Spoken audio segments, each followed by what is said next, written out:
Oke, kali ini kita akan membahas tentang fine tuning. Seperti yang kita tahu bahwa untuk melatih model itu membutuhkan banyak sekali sumber daya. Bukan hanya waktu, tapi juga uang, belum lagi dataset, belum lagi tenaga, dan lain sebagainya. Nah, untuk mengatasi problem tersebut ada yang dinamakan dengan transfer learning, di mana salah satu contoh transfer learning adalah fine tuning. Jadi dengan fine tuning teman-teman tidak perlu melatih dari scratch, tapi teman-teman bisa menggunakan pre-trained model dan melatihnya sesuai kebutuhan teman-teman, sehingga bisa menghemat resource yang kita keluarkan juga. Jadi ada beberapa hal yang teman-teman perlu pastikan dulu atau perhatikan sebelum melakukan fine tuning. Yang pertama adalah ketika prompt engineering tidak cukup. Maksudnya apa? Maksudnya adalah ketika teman-teman sudah melakukan teknik prompt engineering, tapi respon yang dihasilkannya masih belum sesuai, maka teman-teman boleh coba untuk fine tuning. Yang kedua adalah datanya besar, statis, dan spesifik. Jadi kalau misalnya dataset teman-teman yang akan dilatihkan ke model itu kecil, lebih baik menggunakan CAG saja teman-teman. Atau misalnya datanya masih berubah-ubah, dinamis, dan tidak spesifik gitu. Lebih baik teman-teman menggunakan RAG aja kalau gitu. Yang ketiga adalah gaya komunikasi. Ketika misalnya bisnis teman-teman atau company teman-teman memiliki gaya komunikasi tersendiri yang tidak bisa didapatkan dengan cara prompt engineering tadi atau dengan respon biasa dari LLM, maka ya silahkan saja lakukan fine tuning. Yang keempat atau yang terakhir adalah konsistensi atau format. Contohnya misalnya ada sebuah pertanyaan di mana kita sudah memiliki format untuk menjawabnya. Misalnya pertanyaannya adalah A, perlu dijawab dengan format misalnya nama, alamat, dan sebagainya. Itu boleh teman-teman lakukan dengan fine tuning. Oke, sebelum kita mempraktikkan fine tuning, hal utama yang perlu kita persiapkan adalah datasetnya. Teman-teman silahkan mengklik link yang saya sediakan di slide untuk mengunduh dataset yang sudah saya sediakan. Ini dia dataset kita, dan kalau teman-teman perhatikan, isi dari dataset ini merupakan message yang biasa kita kirimkan saat melakukan chat kepada OpenAI. Jadi ada field message, di mana di dalam field message terdapat array dengan role user dan kontennya apa. Lalu di sini ada role assistant, di mana kontennya adalah menjawab dari pertanyaan user. Oh ya teman-teman, format ini hanya digunakan untuk OpenAI.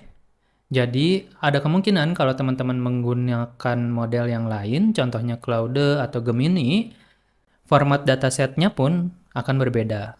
Tapi garis lurus yang teman-teman perlu ketahui dari dataset untuk fine tuning adalah bahwa terdapat pertanyaannya atau inputnya, atau di sini adalah konten dari usernya, dan ada jawaban yang benar, atau disebut output, atau di sini merupakan konten dari assistant. Seperti itu ya teman-teman.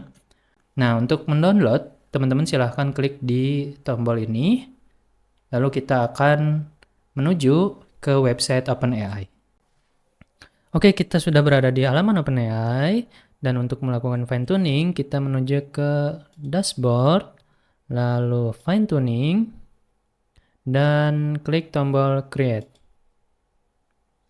Di sini teman-teman bisa lihat bahwa terdapat dua metode. Yang pertama adalah supervise, di mana dataset yang dilatihkan kepada model itu sudah jelas dan benar. Contohnya seperti dataset yang sebelumnya kita download.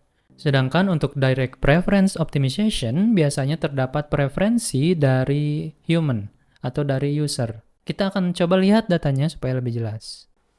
Kalau di dataset supervise itu terdiri dari pertanyaan dan jawaban, di direct preference optimization terdiri dari 3. Yang pertama adalah pertanyaannya, yang kedua adalah jawaban yang kita inginkan, dan yang ketiga adalah jawaban yang salah atau yang kurang tepat, teman-teman. Oke, kita balik lagi ke halaman OpenAI. Oke, di praktikal ini kita hanya akan menggunakan supervise. Jadi kita pilih supervise. Lalu untuk base modelnya kita gunakan for O mini. Lalu kita upload data set kita.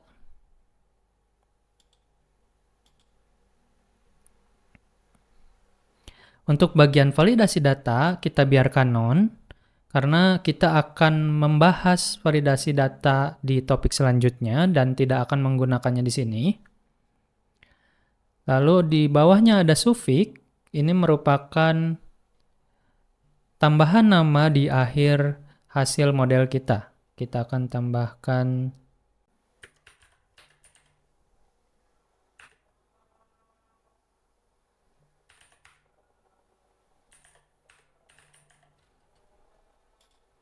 selanjutnya ada seed. Seed ini merupakan nomor acak, teman-teman. Jadi, kalau setiap kita melakukan fine tuning itu, walaupun kita menggunakan dataset yang sama, hasilnya tuh akan berbeda, teman-teman. Nah, gimana caranya biar kita dapat hasil yang sama persis? Yaitu kita perlu menambahkan nomor seed yang sama. Di sini kita biarkan random saja. Lalu di bawahnya ada configure hyper parameter. Nah, yang pertama ada batch size. Batch size ini tuh merupakan seberapa banyak contoh yang akan dilakukan dalam satu kali step, teman-teman. Sedangkan untuk learning rate multiplier merupakan seberapa banyak model mengubah cara belajarnya. Terakhir, number of epoch merupakan seberapa banyak model mempelajari keseluruhan dataset kita. Untuk config ini kita biarkan default, lalu kita klik create. Oke teman-teman, proses fine tuning sudah selesai. Kita ke bawah. Nah, di sini teman-teman bisa lihat ada training loss, di mana ini tuh menghitung seberapa banyak model kita salah dalam menjawab. Jadi semakin kecil seperti ini tuh semakin bagus. Nah, lalu kita akan coba tes hasilnya. Kita akan tanyakan berapa harga produk dasar. Kalau teman-teman lihat di bagian sebelah kiri merupakan model sebelum di fine tuning, di mana dia tidak bisa menjawab, dan yang sebelah kanan adalah setelah fine tuning, di mana model bisa menjawab pertanyaan kita. Oke, ini best practice untuk fine tuning.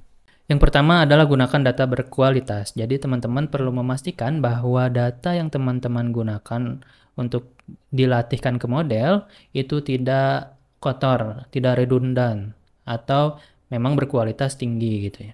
Yang kedua adalah gunakan dataset yang besar. Seperti yang sebelumnya kita bahas, kalau misalnya datasetnya kecil, lebih baik teman-teman bisa menggunakan CAG atau RAG saja. Yang ketiga adalah mulai dengan model yang cocok. Maksudnya adalah teman-teman bisa gunakan dulu sebagai contoh GPT-4o mini, baru ketika dirasa tidak cocok atau tidak memberikan respon yang sesuai dengan yang teman-teman inginkan, teman-teman bisa melakukan fine tuning pada GPT-4o. Yang keempat adalah eksperimen bertahap.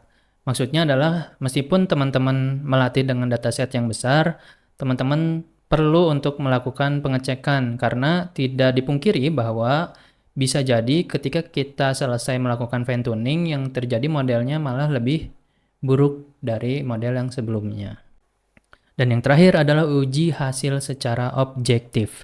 Nah, ini berhubungan dengan evaluasi di mana nanti kita akan bahas bagaimana cara mengevaluasi sebuah LLM di topik selanjutnya. Segitu saja dari saya, mudah-mudahan teman-teman masih sangat-sangat semangat untuk belajar. Saya Sam, dadah!